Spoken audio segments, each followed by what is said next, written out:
Bolingo eponi kolote sulutani papa.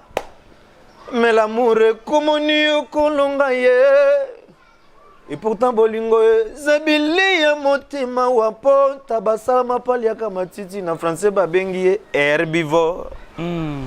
Lion samba dunagami suniye yanike manga carnivore. Arsène kitoko kutu alela musunya ni herbivore. Sanga bolingo suve motemeli ya ka bolingo. Joskina lula bolingo naza murenga. Sulutani na wenge bozalaka ebele bakenda wapi otikala yo moko mokonza ba wenge suvaza mokonza. Profesi olobaka kuluna kufa ye. Opération likufe ya papa ozali des prophètes. Igri de Bentancourt après avoir prophétisé pour elle dans la chanson délibérée. Abimana en prison sauvé aux dangers. Namonate na yokate ngai. Namonate na yokate l'idée royale qui moto pamba na puissance. Azali seye moko. Vraiment bokita bomata azali seye moko. Bobo ya bolinga azali seye moko. Moto détournenga sentiment. Moto yibimi suni nangaya nzoto. Moyenne belle la moyibie zalite. Puisque naza na prevete.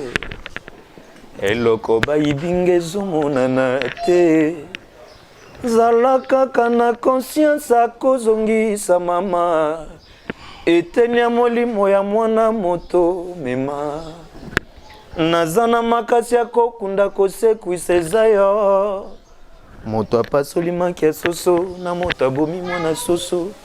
Nani asali lisumu nanga pona linga yo. Ayaya. Congolais nyonso ko hésiter te. Pe oza musala mubenganga numéro la ba ezali. Nasa la banque, nasa congolais, oza na chantier a solliciter ngai, oza décider. Musala ma yango. Merci beaucoup. Je vous aime beaucoup. Bye.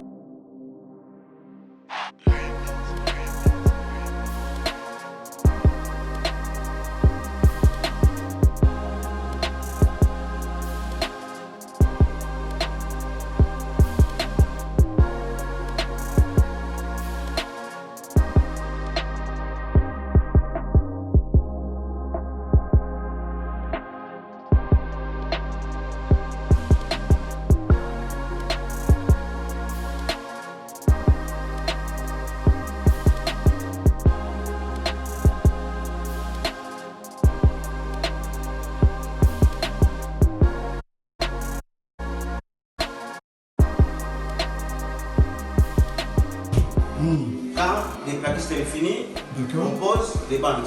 Les bandes, il faut doubler. Doubler pour qu'il faut tu fais les finitions. D'accord. Et comme moi je connais, je vais faire un nuit général.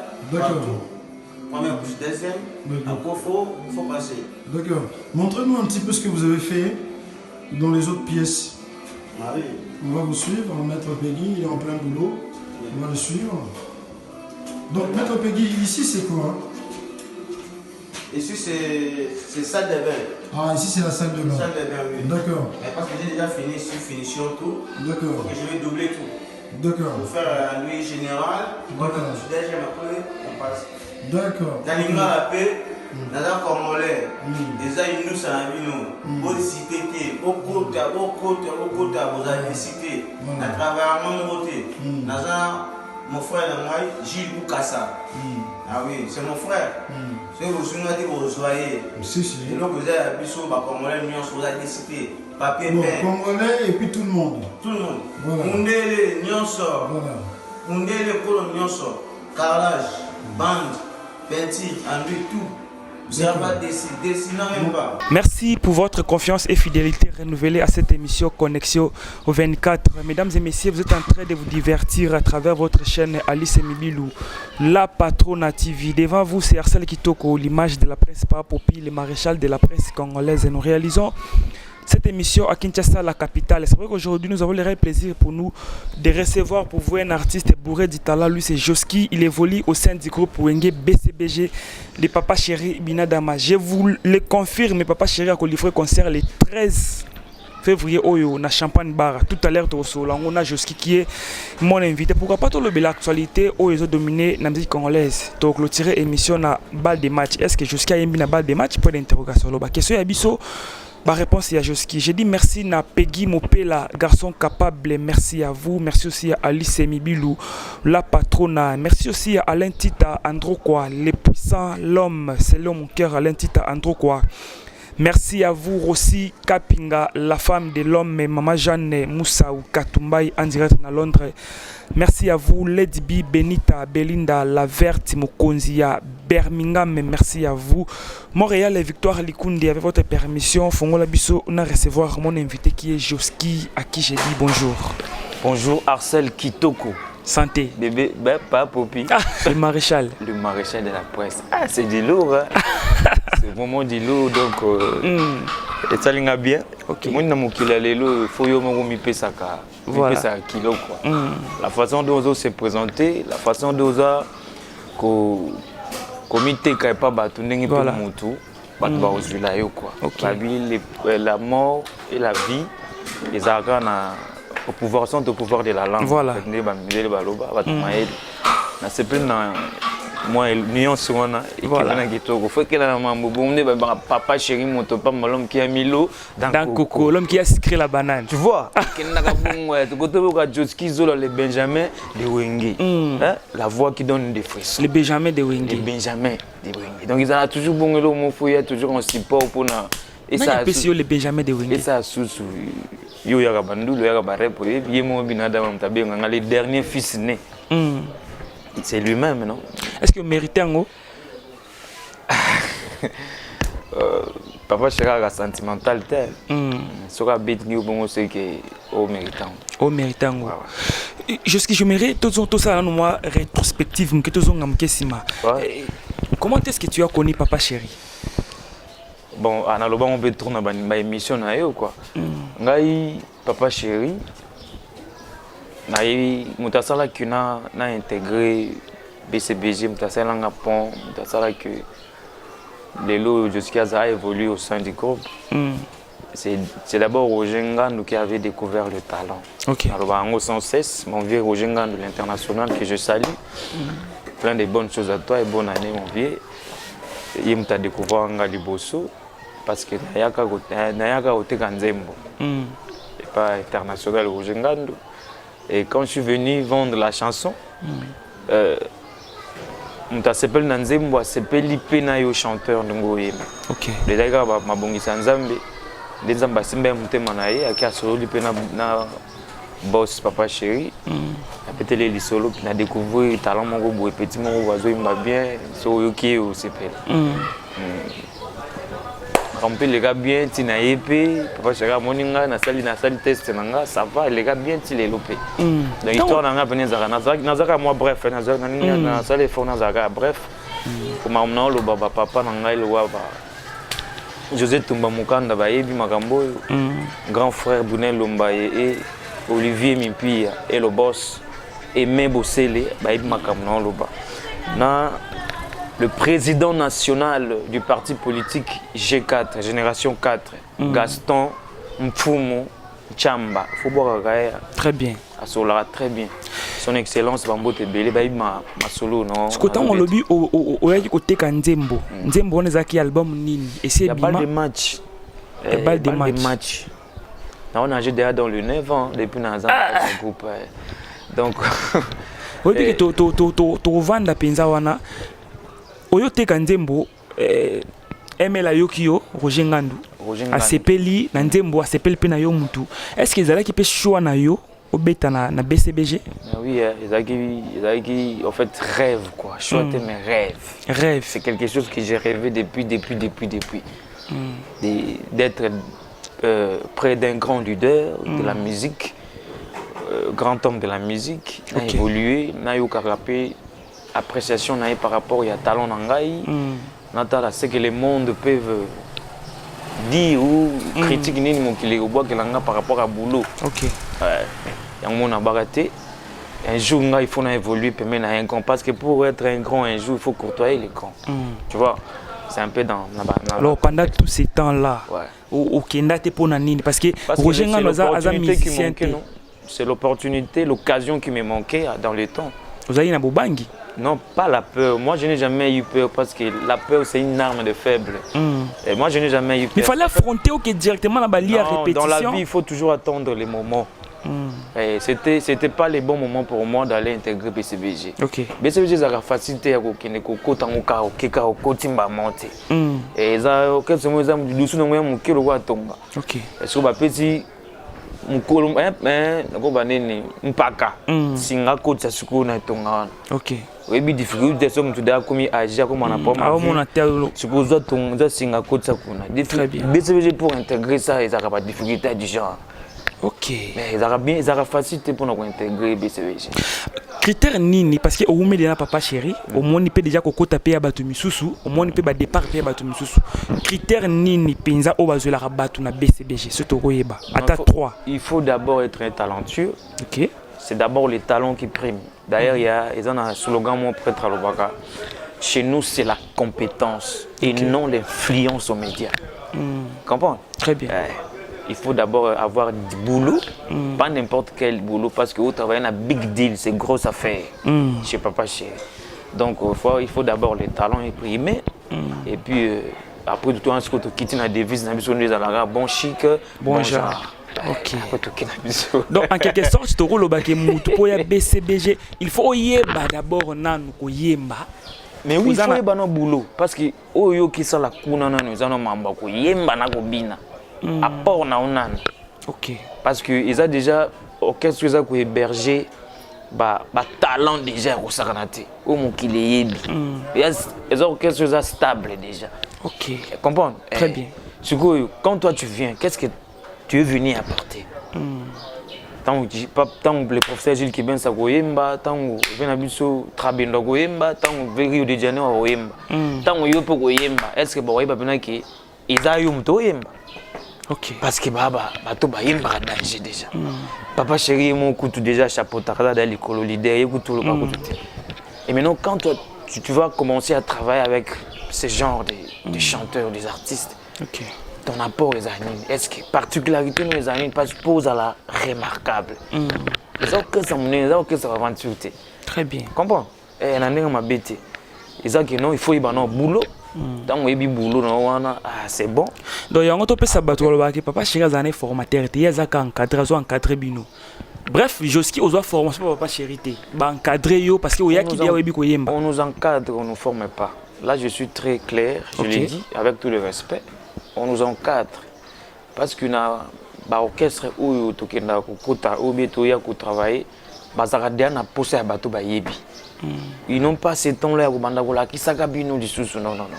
Le beau en a difficulté que yebi nzembo moko boité. OK. Yebi tam souligner mon boité de maloba côté mon boité bien bienté. On peut te souffler, mon ah ba mbango boité. Ah mais tu sais pas chanter, on te montre comment chanter.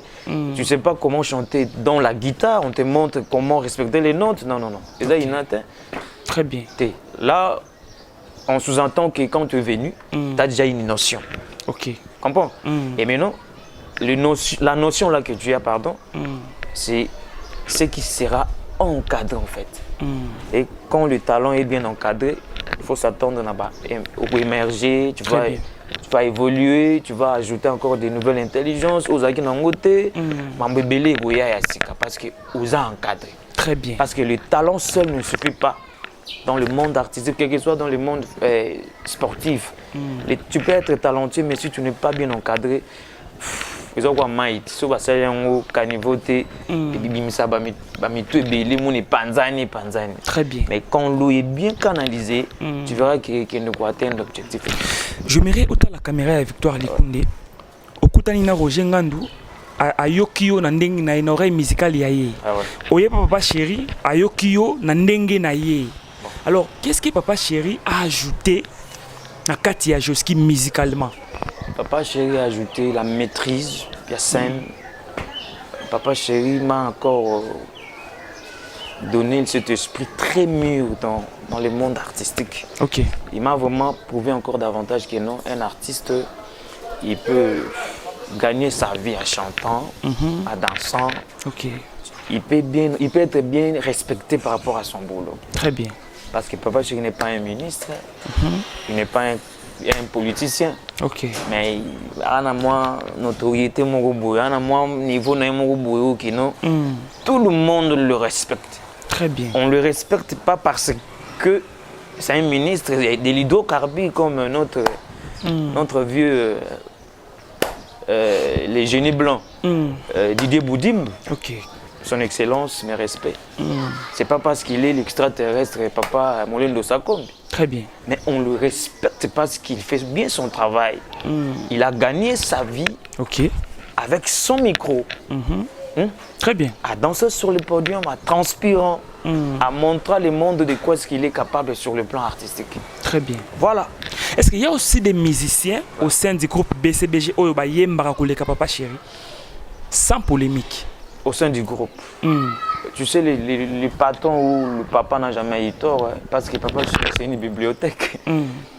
Tout ces documents ne pas prêter parce que c'est lui, le leader pas maté. Donc, comprends? Gaston Foumon Chamba.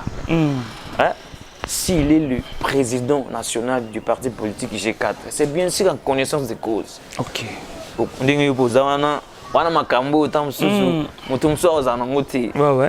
C'est la philosophie, donc c'est normal.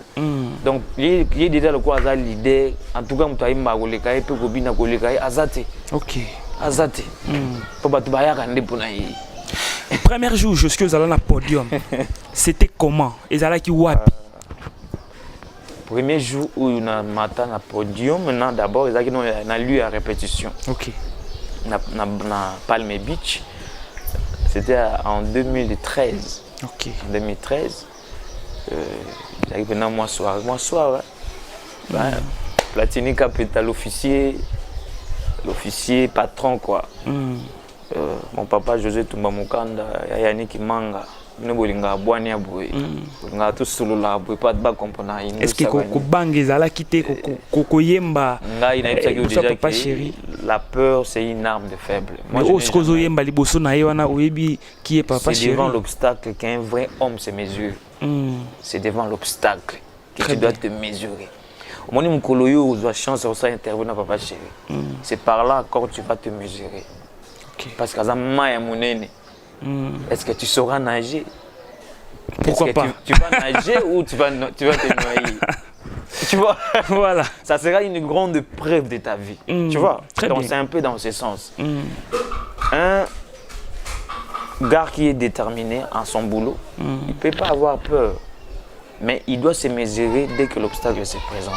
Une preuve se présente. Voilà. C'est à toi maintenant de prouver le monde que non. C'est vraiment mon boulot. Alors j'aimerais te prouver alors le monde na eloko yemba qui joue en 2013 pour c'est Yolande Ntela Diama Sardoise Moteki ba super à solo na Chantal Miezi la femme qui se respecte na Birmingham pour c'est Sabango na extrait o yemba premier jour na yo. Bukangelanga ye moto détournenga sentiment moto ayibi misuni na ngai ya nzoto moye na belela moyibi ezali te puisque naza na preuve te eloko bayibi nga ezomonana te zala kaka na conscience akozongisa mama eteni ya molimo ya mwana moto mema naza na makasi ya kokunda kosekwisa eza yo moto apasoli maki ya soso na moto abomi mwana soso nani asali lisumu na nga mpo nalinga yo ayaya moto asala motuka yenda créa mécanicien maçon pesa merci na savon ya bula bâtiment alukela yo bulonga bolingo elukelinga malheur nakomi kolengela bolingo lokola nalinga te zadio. Comprends? Très bien. Ça a l'air moins extrait ya Zadio après na yo beta susu o masoki yangano ezali se ya maloba nasengi yotika porta motema polele jorango na ya nanga ilokola moyibie na ya kolala na kati ya motema na yo nazwa pongi na banda kutu na koronfle kinokolo ebongwa koya akuta ngai donc kitoko ezaki ba preuve mon ezaki facilité quoi. Réaction papa chéri. Il était très content, très ému, en me disant voir même que non, façon dont discipline tu seras compté parmi de bons chanteurs de ce pays. Ok. Ouais. À l'époque écoute banani. Écoute Akiba. Donc derrière les professeurs Gilles Kiben Sazali, avec le Gilles Deloko Bazali, avec Rio de Janeiro. Écoute ba Nono Fuji. Ok. Grand frère na petit mbo te place ça. Écoute ba Mignon Abraham. Écoute ba ya Zuli Zulema tozaneti lelo. Ya Zulema ba les Sorbonniers, il y a sans Coco, écoute ba na Gelor. Gelor Achuda Milito. Prenons Gelor, bon chanteur, très bien. Nakuta wa talent belé banaboma, Igo Boss, nakuta qui Profeta, métro effacer les tableaux. Vous comprenez? Nani suso na bosanité. En tout cas, moment on a côté on est là moment belle de charme voilà. OK. Belle de charme. Tu vas chanter dans bazaki. Joski. Sans polémique, koyoka yo yemba. Tu senti peut-être que artiste mtoza au grand complet. Mais qu'est-ce qui fait que papa chéri ba tala ya boye akoko bimisa binoté ezanini? Non, faut d'abord rectifier, c'est pas ko bimisa pas tout. Le lo solo to beta le solo ba les professeurs Jules Kiban Swebi Panay. Tes génération on a té. Voilà, tu non pas ça. Nazo lobana Joski qui est devant moi. Si ai la première naissance, deuxième naissance, troisième naissance. Donc il y aura aussi la possibilité d'avoir la quatrième naissance. Sauf que les années se suivent mais ça ne se ressemble jamais. Très bien. Comprends? Mais moi on sait que moi la période où on a Olivier Mimpi a bien ma cambo. OK. Akuti pena papa na ba position makamone normal. Moi je suis pour y pe boyo, akuti pe moi conjoncture peu moi yebika moi précaire mais c'est toujours la famille. OK. Tu vois? Donc Nzambe abindeni à planifier makambo na yi. Ngolo baté ki a kokate non c'est trop tapé à côté. Il y a un temps pour tout. Mais à bientôt là-bas des matchs. D'autres personnes c'est comme ces générations ya Joski muto kitisi BCBG. S'il faut défendre orchestre na yoki BCBG par rapport à Ekitisi par rapport ya Nono Fuji ndenge to mona ba pesa mpifo na wenge que tour na bino c'est comme si vous pesi mpifoté pifo na bino zaka na ba concert. C'est faux et archi faux. C'est faux et archi faux parce que les talents ils allient, ba talent ils a. Ouais, talent ils allient. Quand on trouve ça OK non les années c'est sûr mais ça ne se ressemble jamais. Et y a un autre qui époque on a mona qui fallait qui makambo eza bongo. Ça ne veut pas dire que le coup est seulement bon que nous puissions te cocater. On a un solo vocal des gars. Autres on a balle des matchs. Oui. On a une intervention à des gars où que boss n'a pas plus confiance que Joski. Vas-y. OK. Pour ces pays. Na sali ba Dio na El Salvador. Très bien. Vous comprenez? Na banzembo na sali ba cœur. Donc on a d'ailleurs prendre na balle des matchs. OK. Donc vous êtes que nous quand on est donc pour être bref, ça que nous année na année ya na ba vague. Tout s'attendait que pour Covid-19 très bien. C'était vraiment quelque chose de surprendre planète Mobimba. Et puis frapper, paralyser.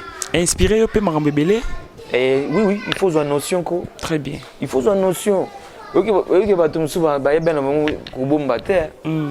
Mais Covid, pendant un confinement, 3 mois, très bien.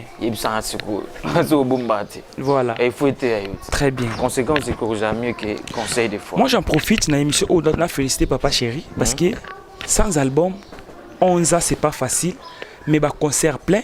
Slogan ce qui est bien batu balandi, soit ça l'écrit batu balandi, secret on a ezalaranini, que concert na bien nous a toujours plein carton. Ils ont un fan ya BCBG, tous ont variété. Il y a des fans qui ont un concert à BCBG. Moi, je suis fan de tout le monde soutenir l'orchestre de sous les bébés. Ils ont orchestre et botanique à la terre. Ok. Bazala déjà ba vaccin mukolo depuis. Bazala déjà ba vaccin il y a ba maison mère depuis. Très bien. Comprendre? Vu qu'ils ont ba branche bimi. Baza pe ba mourir bonne musique, ba aucun des cas. Mais sur l'année Aden. Au sentir que source ça année pratique à BCBG depuis kala. Année pratique à maison mère depuis kala. Voilà. Mais vu que c'est la musique congolaise, il faut te soutenir des bakendaka. Très bien. Bon. Et puis deuxième secret que nous biso tout ça là toujours travaille bien, bon boulot. Je dis ça banzi mulugwa Beazo de gembo na Europe singa ekozala jamais égalé. Il sanga sur ba œuvre bon.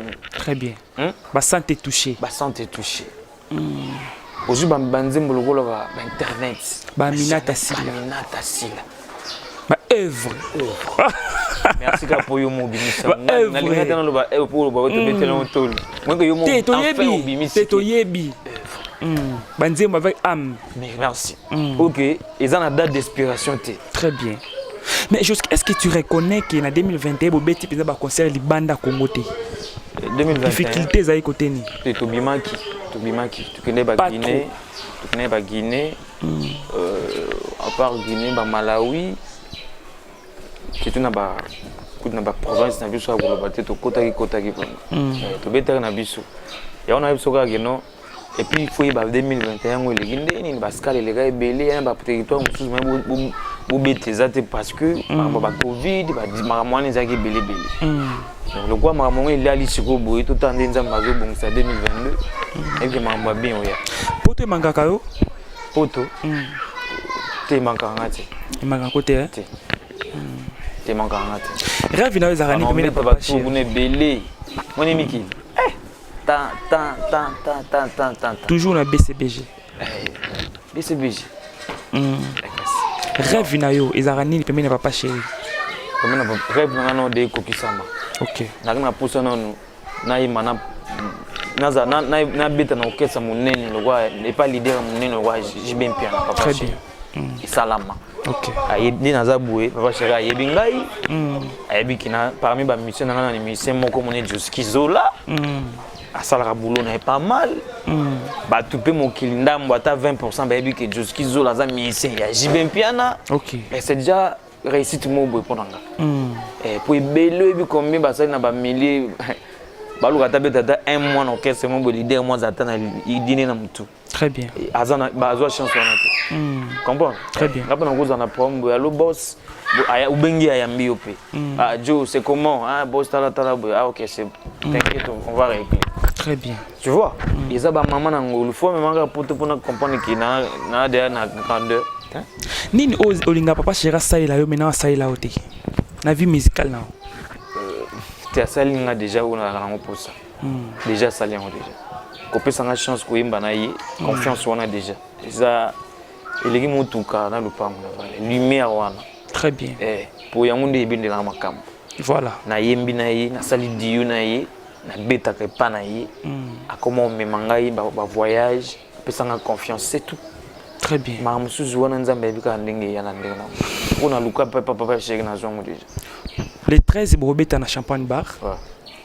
Tu as dit que Banzembo makasi eza na BCBG pour bref bomi bengara machine ya musique. Toza ngo demi benga te. Toza yango. Toza la bena la machine. Tu peux appeler ça bino machine ya musique to ebaraté.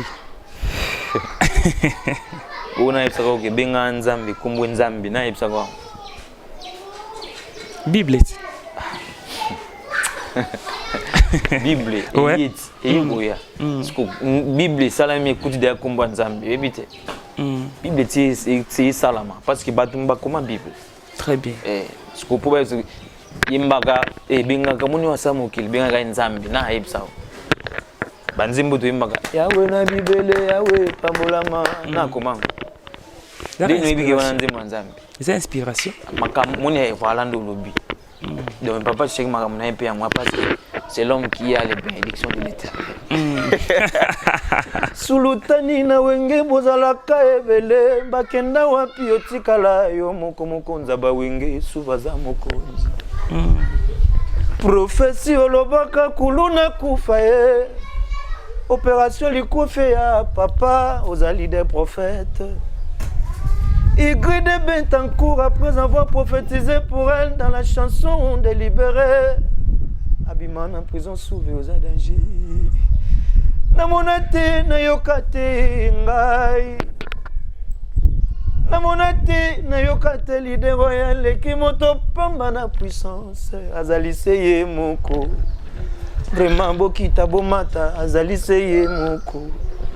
Bobo ya bolinga azaliseye moko. Oyebi koyoka yoko yemba inspiré nga ba question belé azaliseye moko. Comme si boadoraka papa chéri makasi. C'est tout ça qui a place. Place na ye. Place na ye kaka o mérite o mérite ngwende na ye kaka. Leader ba wenge azaliseye moko. Nyonso tu ye moko mais ba collègue na pe wenge ba sepelateur. Soki ki azaliseye moko. Koloba mingi mbanga pasi tika mosale loba na place no.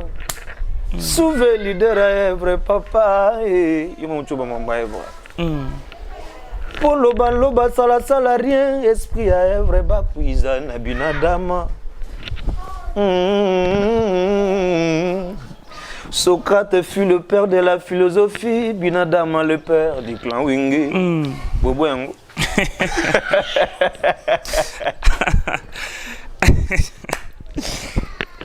Alors, j'aimerais te marteler concert à l'étresse, bah fan ya Wenge, BCBG, machine ya musique.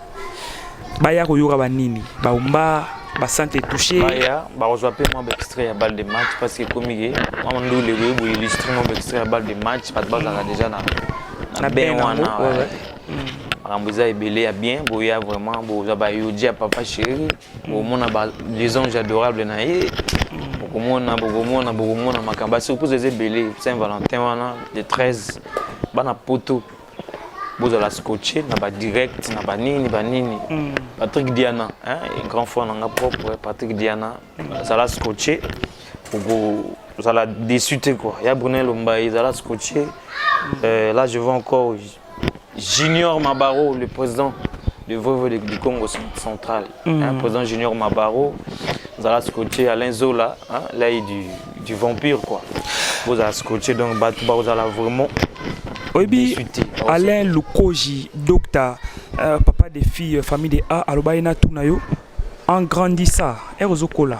Qui a des papas chéris, Oyo, Soyo Kiango, et ça la robe chair des poules. La chanson là. Zembo Moko, Erozokola. Jibe, mon maman, Nies Lusambo. Nyongwana ni na defa na boya kofuta. Bozo sala ba campagne bo déstabilise binadama.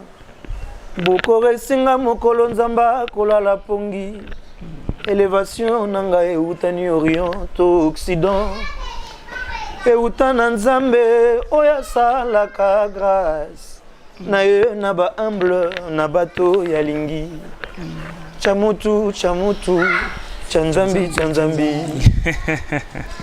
loko bolingo nzambakela poto lingana awana mokili ekoma pour intérêt gentillesse ya bato ezali c'est na présence soki opesi mokongo sambwe na matongi po tozolia bobengi ngandeko po tozomela bobengi nga moninga mokolo alikambo bilonge komaka ya kotanga nako se retrouver lokola Yesu Masia na ngomba ya Golgota mokolo ya liwa na ye Yesu alamusaka Lazare pona nkembo nzambe lelo na monili wana ngai ezali nkembo banguna molimo eyebana ya nzambe nzoto mabele ya pamba.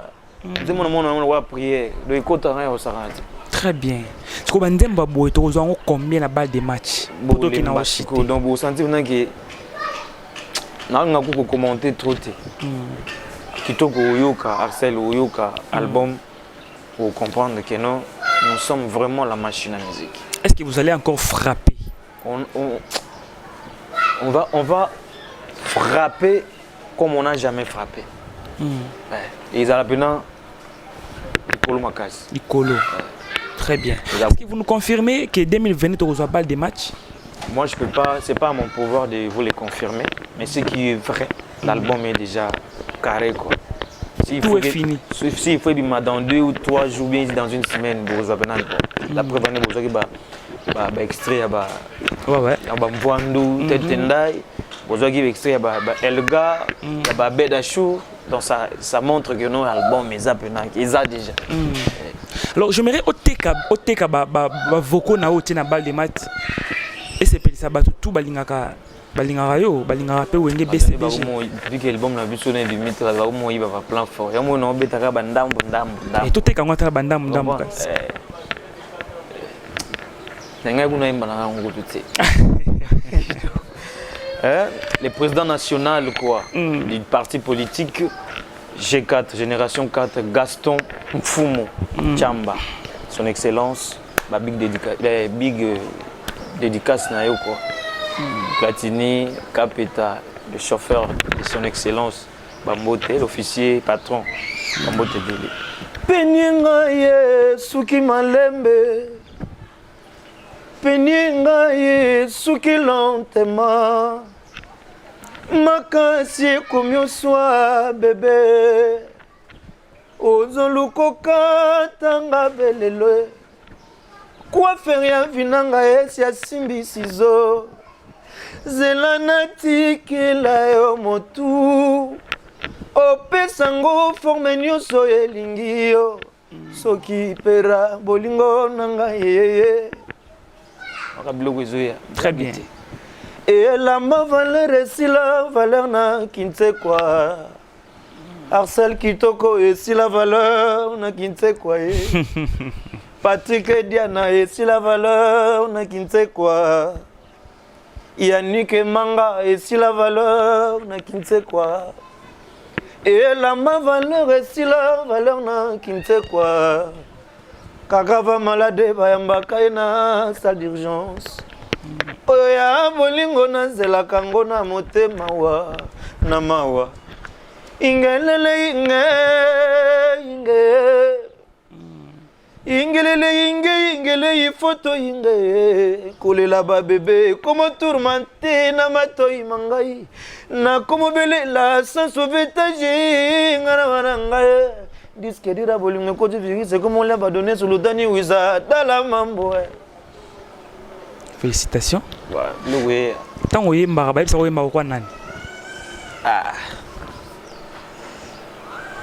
Bolingwe poni kolote sultani papa. Mais l'amour est comme ni kolonga ye. Et pourtant bolingo zabili ya motema wapo tabasala mapali ya kamatiti na français babengi herbivore. Léon Samba Nagami Sounié, Yannick Manga carnivore. Arsène Kitoko Kutu Alela Moussounia Niarbivore. Sanga Bolingo Souve Motemelia Ka Bolingo. Joskina Lula Bolingo Naza Mourenga. Merci beaucoup Zola, nous sommes arrivés à la fin. Alors idole na Zaranani. Na Mamoyemba. Un chrétien, nous avons un idole, nous avons un modèle. Modèle. Pas idolâtrie, c'est péché quoi. Chez nous les chrétiens, ok. Idolâtrie. Mais un modèle, nous avons un modèle de Bélial, il bosse non, papa chéri. Façon dont il y a aussi la macam na linga ngoto. Nandingi a bené un timbre vocal, un timbre bené à voix. Na yoka ba deuxième voix belé. Pourquoi un chanteur deuxième voix? Voilà. Na yoka ba deuxième voix belé. Et ba mikolo penza. Très bien. Papa Pepe Kale, papa Kester, Veredi Messi, papa Madilou, pendant qu'il tapait na denti. Nini chose qui a changé, ce qui est là au commun à Makambo. Ni n'a pas changé. Déjà, ce qu'on côtoie chaque jour, surtout chaque jour, comprendre qu'il y a un vivalois, bah mission tout est. Dans mon comportement, na tout n'y a pas pas matin. Déjà, il va comprendre que lui, c'est un chanteur, c'est aussi un bon main. Moi, je suis un peu de musicien, je manque de discipline. Très bien. Mais je suis sain. Je suis fort dans la ligne. Très bien. Déjà, c'est ça. Dans la vie normale, dans la simple, dans la vraiment très normal. Très bien. Dans la fort, dans les émoutes. Et qui m'y dans la poids pour nous tout. Comprends tout sur bien parce qu'on ne sait jamais demain. Très bien. Voilà. Dernier jour au Lela, ils avaient joué Nini et puis pour Nini. Pour Lela. Pour Lela, puis Lela qui dans la bonne c'est papa. Ok. On a fait le père. Bon c'est père, papa Koufaki. Les a facilité. Dans le santé qui était tout le temps on a des lourdes responsabilités à assumer. Et là papa est parti. Bisou ne bana mi ba ya liboso. Donc ça a un poids mot dans la grave. Là vraiment la mise côté. Il y a battu sous na royo ka soni mais dans les là donc pendant la garde ko raté. Très bien. Là pour la journée bon c'est papa nangai. Que son âme repose en paix avec tout le respect. Voilà, question sous capoto clôturer émission. C'est quoi les péchés mignons Yajuski? Les péchés mignons. Waouh. Les sous mon chéri, les sous mon linga. Comprendre. Les sous mon linga au ça. Et